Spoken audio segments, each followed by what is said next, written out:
வணக்கம் நண்பர்களே. This video sponsor by பைமோட் ஷாப்பிங் ஆப்.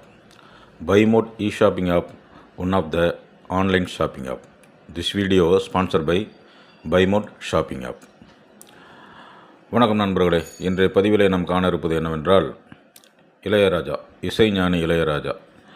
அவர் இசைஞானின்னு சொல்கிறதா, இன்னும் அதை தாண்டி வேறு ஏதாவது பட்டங்கள் கொடுக்குறதா அப்படிங்கிறதெல்லாம் பார்த்தீங்கன்னா, புதுசாக ஏதாவது பட்டங்கள்லாம் கண்டுபிடிக்கணும் அவருக்காக. ஏன்னா இதுவரை இருக்கிற பட்டங்கள் எதுவுமே அவருக்கு தகுதியான பட்டங்கள் இல்லை. ஏன்னா அவர் அதை தாண்டி மிகப்பெரிய சாதனை செய்துட்டார். அவருடைய சாதனை யாரும் முறியடிக்க முடியாத அளவுக்கு ஒரு மிகப்பெரிய சாதனை. உலகத்தில் இனிமேல் யாருமே அந்த சாதனையை முறியடிக்கவே முடியாது. அவ்வளோ பெரிய சாதனை பண்ணிட்டார். இதுக்கு முன்னே இசைனா மொசாக் பீத்தோன்னு சொல்கிறாங்க. அது அவரே தான் சொல்லியிருக்காரு. நமக்கு அவங்கள பற்றிலாம் தெரியாது. ஆனால் என்ன சொல்லணும்னா, அவங்கெல்லாம் அந்த இசையில் மட்டுமே தான் கவனமாக இருந்தாங்க. அந்த சிம்போனிங்கிற அந்த ஒரு இசையை அமைக்கிறதுல தான் முழு கவனமும் செலுத்தியிருக்கிறாங்க.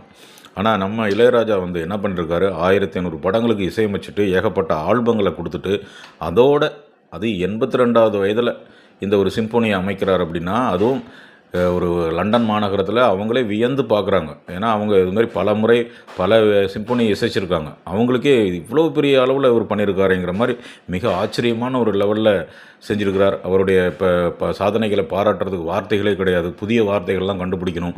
அவருக்கு கொடுக்கறதுக்காக புதிய பட்டங்களை உருவாக்கினா கூட சந்தோஷம்தான்.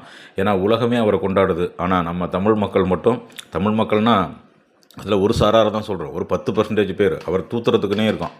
அவனை பற்றி நம்ம கவலைப்பட போகிறதில்ல. அதாவது கண்ணதாசன் தான் சொன்னார், போற்றுவார் போற்றட்டும், புழுதிவாரி தூற்றுவார் தூற்றட்டும், ஏற்றதொரு பாதை என் பாதை என்றனால் எவர் வரையும் நெல்லே நஞ்சேன்னார். அதேமாரி அவர் பாதையில் போய்கிட்டே இருக்கார். எவன் என்ன சொன்னால் எனக்கு என்ன அப்படிங்கிற மாதிரி அவர் பாட்டில் போய்கிட்டு இருக்கார். அவருடைய சாதனைகளை நிகழ்த்திக்கிட்டு தான் இருக்கிறார். அந்த வகையில் இளையராஜா இவன் என்ன பேசுனாலும் அவர் அதை பற்றி கண்டுக்க போகிறதில்ல. சூரியனை பார்த்து நாய் குறைச்ச கதை தான். சூரியனுக்கு அதனால் எந்த இழுக்குமே கிடையாது. அவர் சூரியன் மாதிரி. இந்த நாய் தான் கத்தி கத்தி பார்த்துட்டு ஒழிஞ்சு போயிடும். அவ்வளோதான். கொஞ்சம் நேரத்துக்கு மேலே அதை கத்த முடியாது. அவ்வளோதான். அப்போ என்னென்னா வயிற்றுச்சல். இங்கேருந்து போய், அதாவது நம்மால் ஒருத்தர் இங்கேருந்து போய் இவ்வளோ பெரிய சாதனை படைச்சிருக்காருன்னு நினச்சா எவ்வளோ பெரிய பெருமை. அவர் வாழக்கூடிய காலத்தில் நம்மளும் வாழ்ந்துருக்கோம்னு நினைக்கிறதே எவ்வளோ பெரிய சந்தோஷமான ஒரு விஷயம்.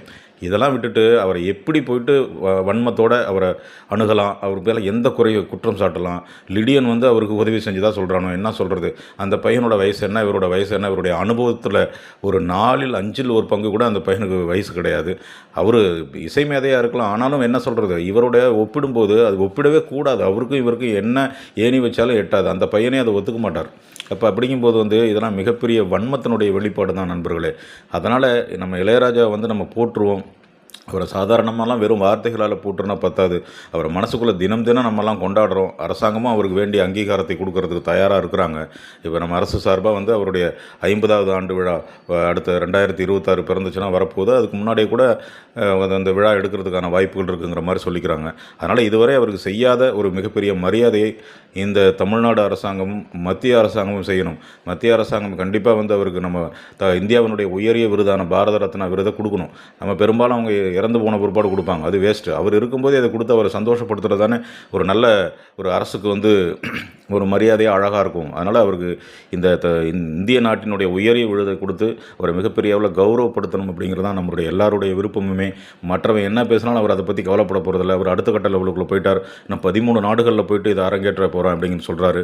நமக்கும் இந்த தனியாக உங்களுக்கு நம்ம தமிழ் மக்களுக்காக தனியாக நான் ரசித்து காட்டுவேன், நீங்கள் டவுன்லோட் பண்ணிலாம் கேட்காதீங்க, அதை ஒரு குற்றமாக எடுத்துக்கிட்டான். டவுன்லோட் பண்ணக்கூடாதுன்னா என்ன, அவர் நீங்கள் துல்லியமாக கேட்கணும், நேரடியாக கேளுங்க அப்படிங்கிற மாதிரி சொல்கிறாரு. டவுன்லோட் பண்ணாதுன்ட்டார் என் பாட்டை.